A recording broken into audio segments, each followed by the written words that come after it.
এভাবে শ্বশুর বাড়ি থেকে চলে এসে অন্যায় করেছিস। তুমি বলার কে? সে কৈফত তোকে দেব না, ওরা চিন্তা করছে। এখন চলে যাবি? এই মেয়েটার মন ভালো নয় গো, আর কটা দিন আমি বিয়াকে বুঝি বলবো।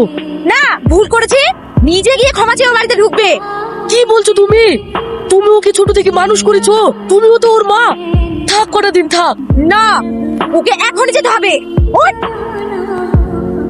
এখন সব দোষ আমার। চল পরিবারে যাই। থাম, থাকবো রাগ না করিস এখানে। নি, থাম। আমি থাকো, বাড়ি গেলাম। থাকো, তোমরা থাকো।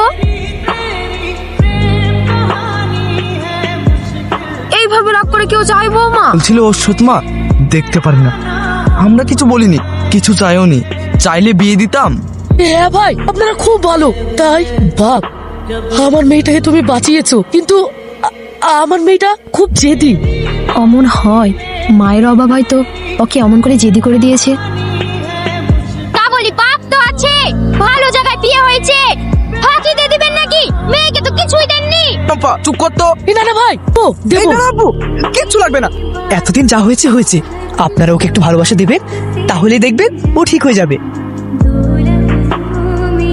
দেখ, এত ভালো বাড়ি, শ্বশুর শাশুড়ি জামাই, আর তুই